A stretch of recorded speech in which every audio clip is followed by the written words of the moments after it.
안녕하세요. 이 작가입니다. 오늘은 그 기업 분석 그 첫 번째 반도체의 테스나를 한번 분석을 해보도록 하겠습니다. 후공정의 테스트 전문 기업이죠. 그래서 이 기업이 뭘 하는지를 먼저 살펴볼 건데, 그에 앞서서 제가 지난 시간에 반도체 공정에 대해서 짧게 말씀을 드렸었죠. 그거 한 번만 되짚어 드릴게요.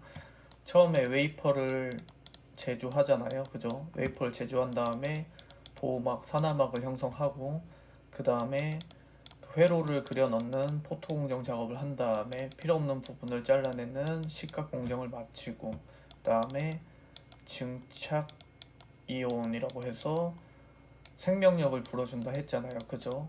그 전기 성질을 가질 수 있도록 생명력을 불어 넣어주는 증착이온 공정을 마친 후에 마지막에 금속 배선 해가지고 그 알루미늄 선을 연결해가지고 외부에서 전기 신호를 받을 수 있도록 완성을 시켜주는 단계다라고 해서 여기까지가 웨이퍼의 제조 공정이라고 했고, 그 다음에 완성된 웨이퍼를 가지고 그 PCB 기판 위에 올려서 본딩 작업을 해주는 거를 패키징 공정이라고 했죠.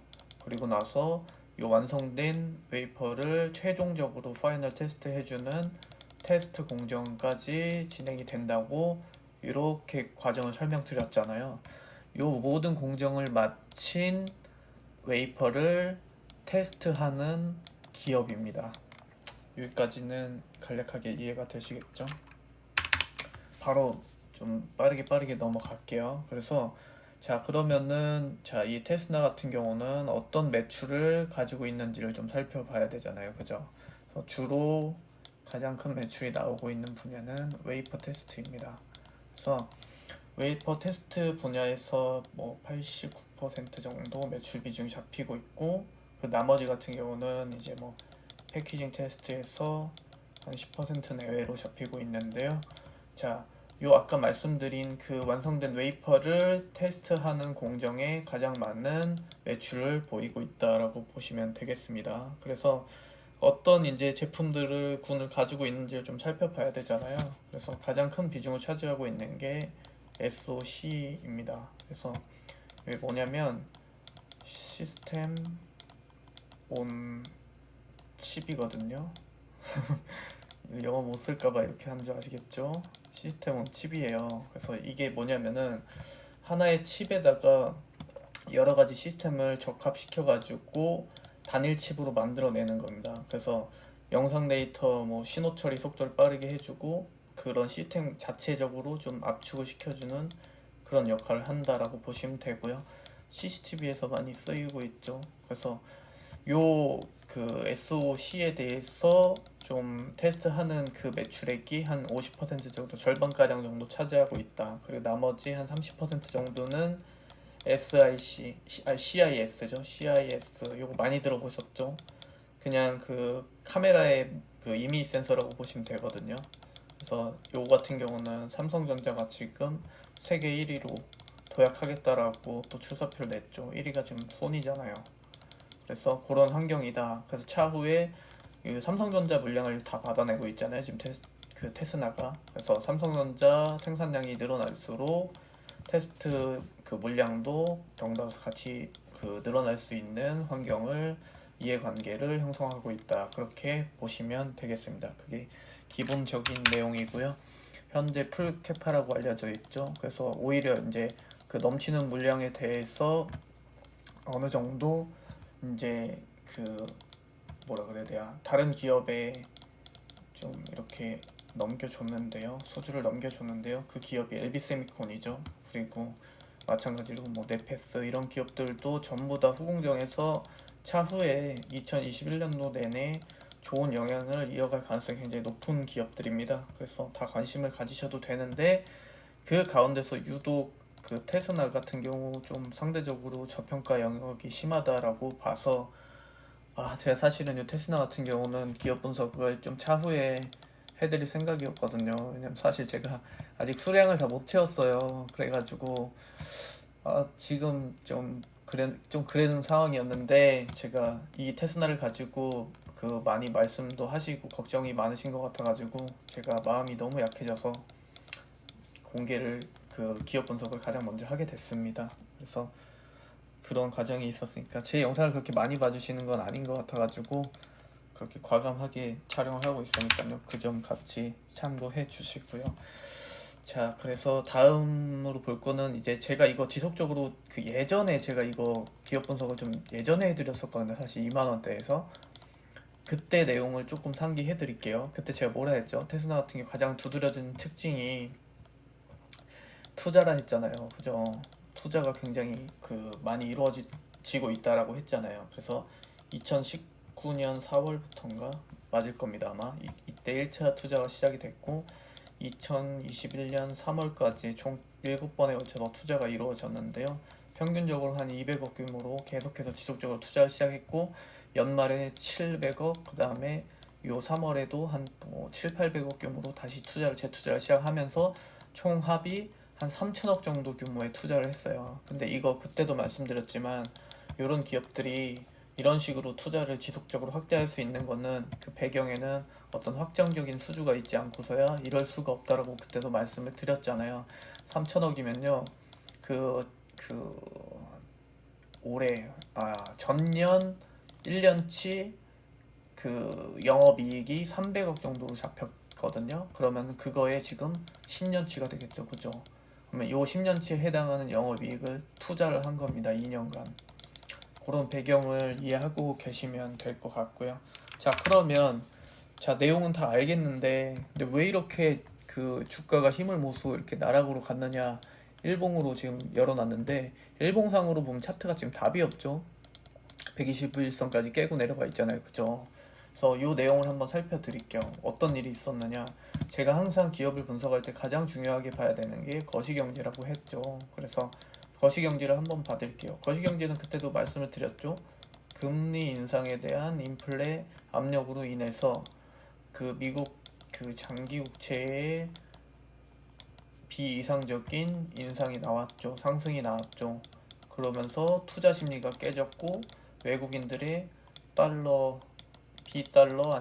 비안전 자산에 대한 달러 회수 욕구를 건드리면서 국내 증시의 매도로 돌아서는 그런 모습이 2주간 이어졌죠. 일단 1차적으로 그 영향을 받았다라고 보시면 되고요. 자, 두 번째, 그 결과로 인해서 지수가 미끄러졌죠. 요렇게 타격을 줬고요. 두 번째 같은 경우는 연기금 수급의 측면으로 본다면 연기금이 있었죠. 연기금 같은 경우도 말씀드렸죠. 21%에서 16.4%까지 자산 비중, 한 국내 주식 투자에 대한 비중에 리밸런싱이 들어가면서 기계적인 매도 물량이 나왔다고 했죠. 근데 연기금 같은 경우는 테스나의 지금 11.4%였나 정도의 큰 비중을 차지하고 있었단 말이에요. 그래서 그 물량들이 같이 쏟아진 겁니다. 그리고 거기에다가 한 가지 더, 삼성의 텍사스 오스틴 공장의 생산 가동 중단이 나오면서 이게 비메모리 파운드리 증설이었잖아요. 그러면서 이제 여기가 생산 가동이 되면서 직격탄을 맞았죠, 같이. 그래서 그 세 가지 여파가 여기 같이 떨어졌구나라고 보시면 됩니다. 근데 요거 같은 경우도 말씀드렸죠, 제가. 언론에서는 8천억에서 1조 정도의 이제 손실 비율을 산정하고 있는데 굉장히 비이상적이라고 했죠. 그래서 요거 같은 경우 현실적으로는 한 5천억 수준의 손실이 났을 것이다라고 제가 추정을 드렸죠. 그리고 이번 연기금 같은 경우도 계산해드렸죠. 5월 정도 기존의 매도 기조를 통해서 산술적으로 계산을 했을 때는 올해 5월까지는 최소한 물량이 나올 수 있다라고 말씀을 드렸죠. 그리고 요 금리 같은 경우도 1.5% 상단에서 크게 움직이지 않고 FOMC에서 연준의 파월 의장의 발언에 의해서 어느 정도 추가적인 방어가 예상된다라고까지 요 세 가지 측면에 대해서 같이 말씀을 드렸어요. 그죠? 여기 연기금의 5월과 그 다음에 요 삼성의 오스틴 공장의 정상화가 제가 그때 말씀드렸지만 2월 28일부터 지금 재가동이 시작됐다고 알고 있는데 제가 펌프 문제로 인해서 정상 가동이 이루어지기까지는 5월에서 한 6월 정도를 봐야 된다라고 말씀드렸잖아요. 그래서 요 5월과 요 5월이 만나죠. 요 5월이 같이 만나죠. 요 두 기간이 만나고 거시경제를 통한 요 금리 인상 같은 경우는 곧 있죠. 16에서 17일 날 발표가 있잖아요. 그죠? 그래서 요 과정을 한번 살펴보시면 됩니다. 요 악재에 대해서는요. 근데 그러면 그럼 나는 안전하게 5, 6월 가서 상승 전환이 확실하게 이루어졌을 때 들어갈 거예요 하실 수 있지만 이미 주가라는 거는 선반영이거든요. 무조건.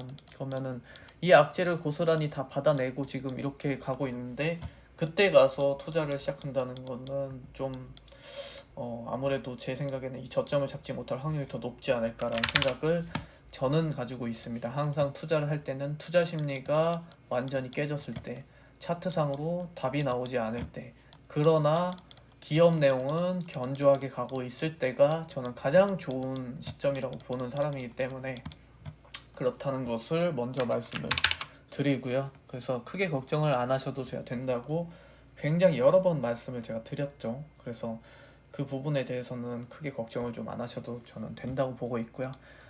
테슬라에 대한 좀 그 공시를 좀 살펴드릴게요. 그래서 자 이거 보면은 제가 이거 중요한 내용만 딱 살펴드릴게요. 다른 건 별 볼 필요는 없고요. 자 여기 보시면 이거 아니다.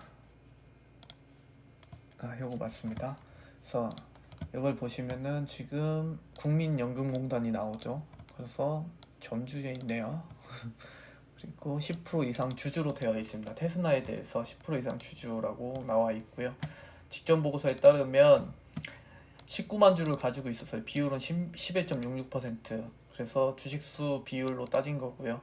그런데 요번 보고서 2월 17일에 나온 보고서를 보면은 16만 9천 주로 줄어들었죠. 30만 주가량이 줄어들었어요. 그래가지고 총 비율도 9%로 줄어들었죠. 그래서 그 부분에 대한 보고서입니다. 이렇게 보시면은 16만 9,900주를 가지고 있다 나왔고 총 발행 주식수가 1,700만 주잖아요. 그 가운데서 9%를 가지고 있다라는 내용입니다. 그래서 세부 변동 내역을 보면은 그냥 뭐 뻔한 내용이에요.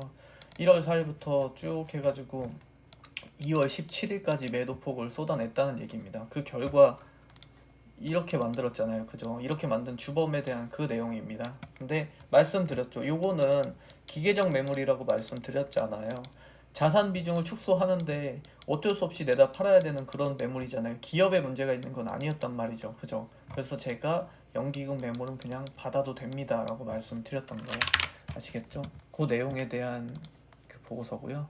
딱히 볼 건 없고 매출액 요건 좀 봐야죠. 그래서 자 매출액을 살펴보면은 당해 사업연도에서 총 매출액은 1,300억이네요. 그죠?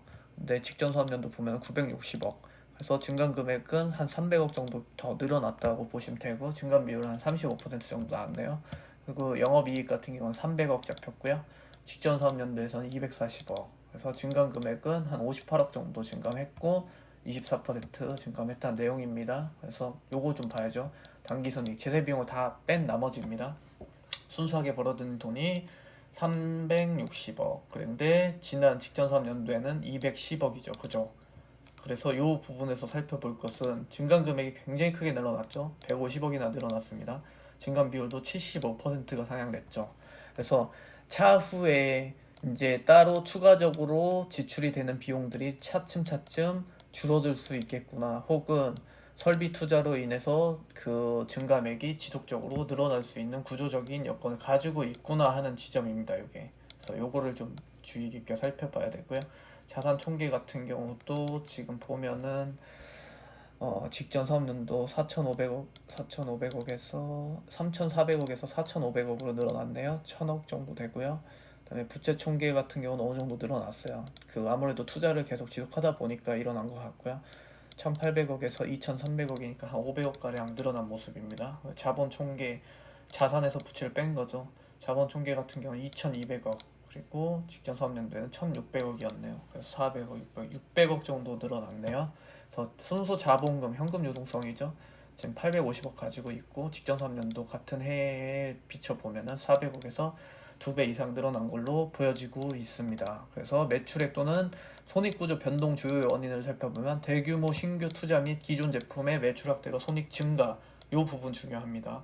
요 부분과 아까 직전에 보여드렸던 그 지점들이 중요한 지점이라고 저는 보여집니다. 요 부분 그래서 그런 내용들입니다. 요게. 그래서 요것들을 한번 간단하게 제가 살펴드렸고요. 다른 거 뭐 있었나요? 요거 하나 더 볼까요? 신규 투자 시설 최초 공시가 이때 나왔는데, 이거는 그냥 정정 공시네요. 정정 공시. 그러니까 정전 전에 270억 규모로 투자를 했다고 공시를 냈는데 정정으로 다시 금액을 바꾼 겁니다. 280억으로. 그러나 요 내용은 좀 중요하네요. 신규 시설 투자. 요게 왜 중요하냐면은 제가 그때도 말씀드렸지만 테스나 같은 경우는 총 지금 7번의 그 투자를 했잖아요. 8번, 7번 했을 거거든요, 총. 근데 거기서 보면은 대부분이 이제 신규 장비에 대한 투자가 지속적으로 이루어졌었어요. 근데 요거 같은 경우는 지금 신규 시설 투자죠. 시설이라는 것은 생산 능력의 확대와 연관성이 있거든요. 그래서 요것도 좀 중요한 지점으로 좀 보여지네요. 그래서 자기 자본 800억 가운데서 투자 금액은 280억으로 잡히네요. 그래서 자, 이렇게 한번 쭉 보시면 되겠습니다. 그래서 기본적인 내용은 굉장히 좋네요. 요 지점들까지도 봤을 때 괜찮다, 좋다라고 저는 보여지고요. 자, 그러면은 이제 기본적인 설명은 다 했고, 여기서 제가 한 가지 더 본다 했죠. 그 대표의 성향도 좀 본다 했잖아요. 근데 이거는 뭐 그렇게 중요한 내용은 아닌데, 이정도 대표님이거든요. 요 분 여의도에서 굉장히 유명하신 분이에요. 뭘로 유명하느냐? 우리 카페 황종님처럼 쌍남자이십니다.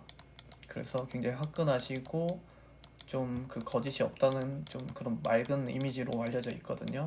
맑음. 그래서 저는 요거 중요하게 보거든요. 왜냐면 뭐 이거는 경험에 의한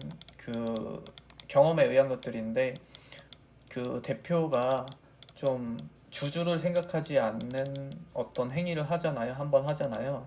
그게 계속해서 연이어질 가능성이 굉장히 높아요.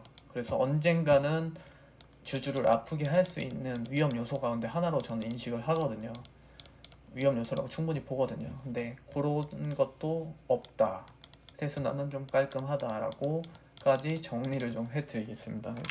그렇게 뭐 중요한 내용은 아닌데, 그래도 알고 계시는 것과 모르고 뭐 이렇게 뒤통수를 맞는 것과는 좀 갭이 있으니까요. 그래서 자, 정리를 하면요. 테스나 같은 경우는 지금 가지고 있는 악재가 크게 한 세 가지 정도가 구분이 되는데, 거시경제, 그다음에 산업적인 부분, 그리고 기업 그 수급에 대한 부분들이 있는데, 전부 다 이제 차후에 뭐 해결될 만한 이슈들이다. 그리고 덧붙여서 지속적으로 근 2년간 집중적인 3천억 규모의 투자를 진행했고, 그 이면에는 아마 괜찮은 수주 계약이 어느 정도는 밑바탕이 되어 있을 가능성이 굉장히 높은 상황이다. 그리고 본격적인 매출이 발생하기 좀 직전까지는 아니겠지만 아무튼 좀 그런 환경이 다 조성되어 있는 상황이다.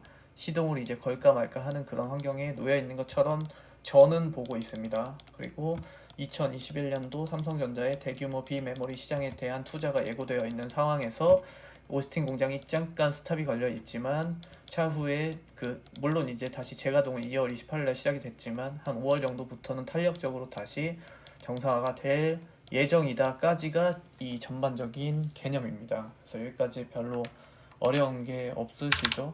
그래서 이제 마지막으로 내용은 다 살펴드렸죠. 그래서 마지막으로 차트의 기술적인 분석을 한번 해드리고 깔끔하게 정리를 하도록 하겠습니다. 자, 볼게요. 테스나 같은 경우는 지금 일봉상이거든요. 일봉상은 흐름이 완전히 깨져 있죠. 차트 깨졌다고 말을 하죠. 추세선이 안 나와요, 일봉상에선. 그래서 제가 그냥 간단하게 맥점을 한번 잡아 드릴게요. 보면은 한 요 정도로 잡히거든요. 맥점이 여기입니다. 그래서 요걸 가지고 설명을 간단하게 해드릴게요. 요 지점을 왜 중요하게 봤냐면, 자, 요 구간들을 통과해내면서 테스나가 의미 있는 반등을 다 시작을 했었어요. 요 지점을 통과하면서 지속적으로 의미 있는 상승을 가져갔거든요. 근데 다시 요 지점으로 연결이 되죠. 근데 굉장히 공교롭게도 오늘 종가와 또 연결이 되어 있어요. 요 지점에서. 그죠? 과거에 이 지점을 거쳐 지나갈 때는 이 매물대 간단하게 살펴드리면 이 45,000원대 매물대를 소화하고 갈 때는 상승 탄력을 다 키워서 갔단 말이에요. 과거의 흐름을 지금 보면요. 그래서 다시 이 지점에 다시 한번 들어온 거예요. 그죠? 이 지점까지도 지금 상승 흐름을 가져갔잖아요. 그죠? 그래서 요 다음 지점이 이제 그 주목해서 살펴봐야 되는 지점인데요.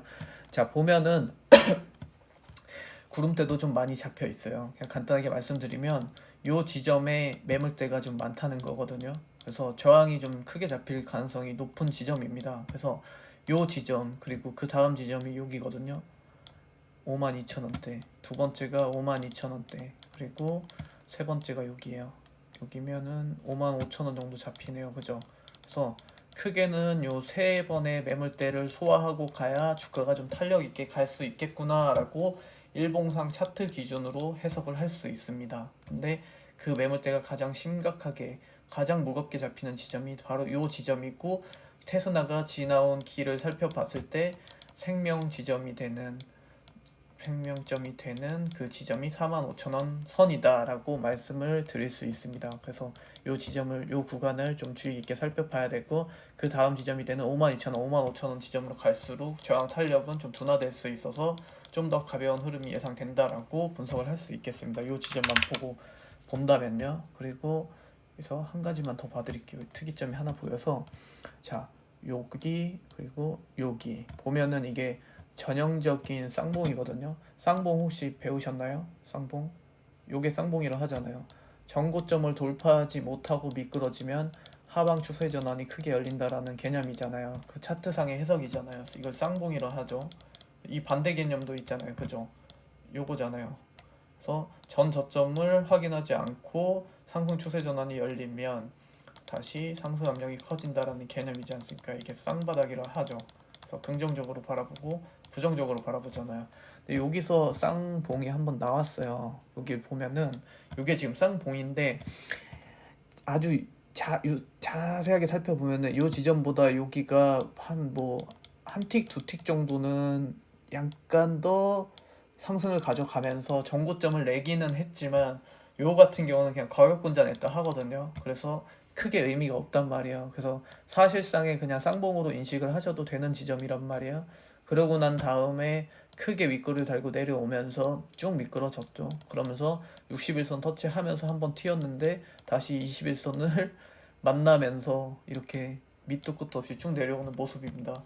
요 그림이 1, 2월에 반도체 소부장 종목들에서 굉장히 많이 나왔던 그림이에요. 그래서 뭐 만약에 이 차트상으로만 보면은 이게 답이 나오는 차트인가요 지금? 전혀 아니죠. 생명 라인 다 깼고 123도 깨고 내려갔잖아요. 그럼 사실상 원래 차트상으로 해석을 한다 그러면 45,800원 라인을 깼을 때는 손절을 하시는 게 맞아요. 그러나 제가 여러 가지 지표들을 말씀을 드렸죠. 그냥 종목을 분석을 할 때는 한 가지만 보면 안 된다 했죠. 차트상의 분석으로는 45,800원 선을 깼을 때 손절입니다. 그러나 거시경제 분석, 아까 설명 다 드렸죠. 금리, 그리고 두 번째 산업 분석, 오스틴 공장에 대한 내용도 설명을 드렸죠. 그리고 세 번째 기업 분석, 수급의 분석, 연기금 내용도 다시 설명을 드렸어요. 그리고 나서 차트를 보여드렸죠. 자, 그러면 이걸 토대로 해가지고 종합 분석을 내는 거예요. 그럼 반대로 좀 긍정적으로 볼까요? 연기금은 기계적 매물이다. 오스틴 공장은 5월에 정상화가 될 예정이다. 금리 인슈는 크게 더 이상 이슈화가 되기는 좀 어려운 지점으로 가고 있다까지 보는 거죠. 그럼 긍정적인 해석이 이제 향후에 나올 수 있잖아요. 그죠? 그럼 차트 같은 경우도 여기선 사실 답이 없단 말이에요. 그죠? 그러면 답이 없는 상황에서 저점 매수를 하면 되는 거죠. 그쵸? 왜? 대내적인 다른 환경들이 다 긍정적인 신호로 가고 있으니까 차트가 이렇게 깨져주면 고마운 거죠. 감사합니다 하고 저점 매수 기회로 삼아야겠죠. 그죠? 그래서 그런 식으로 기업 내용을 통해서 분석을 했을 때는 요 차트라고 한다면 차트상으로는 답이 없지만 기업 내용을 토대로 봤을 때는 저점 매수 찬스로 보여진다라고 했고, 저 또한 요 42,000원 부근에서 굉장히 강하게 매수를 했습니다. 그래서 저와 같이 5만원대 초반 52,000원 선에서 요 사이 구간에서 사셨던 분들 있죠. 1차 매수 저도 같이 했거든요. 그때 추천드리면서. 근데 향후에 요 흐름을 지속적으로 보면서 저는 물을 탔단 말이에요. 그리고 요 42,000원 요게 바닥일진 저는 몰랐지만 느낌상 그냥 뭐 시장을 통해서 물론 읽었겠지만요. 전체 시장 기조를 읽었을 때 반등 국면에 서서히 진입하고 있다라는 감을 잡아서 요 구간에 굉장히 크게 들어갔거든요. 그래서 뭐 지금은 이제 거의 평단 가까이 와 주긴 했는데요. 계속 지켜봐야 되겠지만 그게 의미를 갖는 건 아니고 저는 어차피 장기 투자로 보고 있기 때문에 여튼 그런 식으로 저점 매수 기회로 삼으시면 괜찮을 것 같습니다라고 말씀을 드릴 수 있을 것 같고요. 영 나는 기업 내용을 그래도 다 신뢰하지 못하겠다 하시는 분들은요. 자, 그런 분들을 위해서 하나 더 말씀을 드릴게요. 그러나 난 사고 싶긴 하다라고 하시는 분들은요. 자, 요 테스나가 지금 45,000원 구간 맥점에 걸려 있다 했죠. 그래서 맥점을 이제 뚫고 올라갈 거잖아요. 이렇게 만약에 상승 국면에 들어간다. 상승 국면에 들어가면 요 어느 지점 제가 아까 딱 잡아드렸죠. 요 5만 원 초반에서 5만 2천 원 선에서 한번 브레이크가 걸릴 거거든요. 그래서 다시 저점을 확인하러 내려갈 거예요. 요 구간으로. 그러면 요 45,000원에서 평단이 한 5만원에서 52,000원대를 가지고 계시고 4만원대에서 공포를 한 2주간 느끼셨던 분들이 요 지점에 오면요 차익 실현 욕구가 나오거든요. 혹은 본전 탈출 욕구가 굉장히 심해질 수 있는 구간이에요. 그래서 다시 이런 식으로 하방이 열릴 수가 있는데요. 요 지점에 내려가면 또다시 여기서는 요 지점에 같이 편승하지 못한 신규 매수를 원하는 그 물량들이 대기를 하고 있단 말이죠. 그래서 요 매물과 요 매물이 만나는 요 지점에서 어느 순간에 다시 매수가 더 세지는, 매수세가 더 세지는 그 과정이 나오면 그때 그 신호를 보고 들어가시는 것도 괜찮습니다. 요거를 눌림목이라 하잖아요. 차트 해석으로 봤을 때는요. 그래서 이렇게까지 정리를 해드릴 수 있을 것 같고요. 기업 내용 그리고 거시경제 산업 그리고 차트까지 다 분석을 해드렸죠. 그래서 그렇게 크게 겁내하지 않으실 수 이제는 있겠죠. 자, 어려운 얘기 했으니까 이제 좀 긍정적인 얘기 해드릴게요. 자, 테스나 이 녀석 같은 경우는 일봉상으로 보면 답이 없어요. 이거 우울하잖아요. 딱 봐도 무슨 여기서 희망이 보입니까? 전혀 안 보이죠. 그래서 제가 그때도 말씀드렸죠. 테스나는 주봉으로 보세요 라고 말씀드렸잖아요. 아름답죠. 딱 봐도. 그죠? 차트 볼 줄 모르시는 분들도 딱 봐도 이게 되게 아름다운 그림이 딱 그려지지 않습니까? 그쵸? 그려지잖아요. 이렇게 계속해서. 주봉으로 보면 보입니다. 미래가. 그래서 요 테스나 같은 경우는 만약에 요 45,000원, 52,000원, 55,000원 구간을 어느 정도 시원하게 돌파한다 그러면 요 전고점 정도는 돌파를 할 것으로 전 보고요. 1차적으로 6만원대 정도는 안착을 할 것으로 바라보고 있고, 그리고 향후에 중장기적으로 더 가져가신다고 하면은 앞자리가 한 번 더 바뀐다고 해도 그렇게 크게 놀랄 만한 이슈가 될 것 같지는 않다라는 입장을 가지고 있습니다. 단 5월 연기금 그리고 정상화가 시작되는 한 5월에서 6월 사이까지는 어느 정도 무거운 주가 흐름이 예상되기도 한다. 그러나 그 지점들은 다 저가 매수 찬스로 잡아가는 것이 좋겠다. 연기금은 현재 기계적 매물을 쏟아내고 있는 중이다. 기업에는 전혀 문제가 없다까지 정리를 해드리도록 하겠습니다. 그래서 다음 시간에 또 다른 기업을 가지고 이렇게 같이 분석을 하는 시간을 가져보도록 할 테니까요. 너무 염려 안 하셔도 될 것 같습니다. 그리고 주말 잘 보내세요. 감사합니다.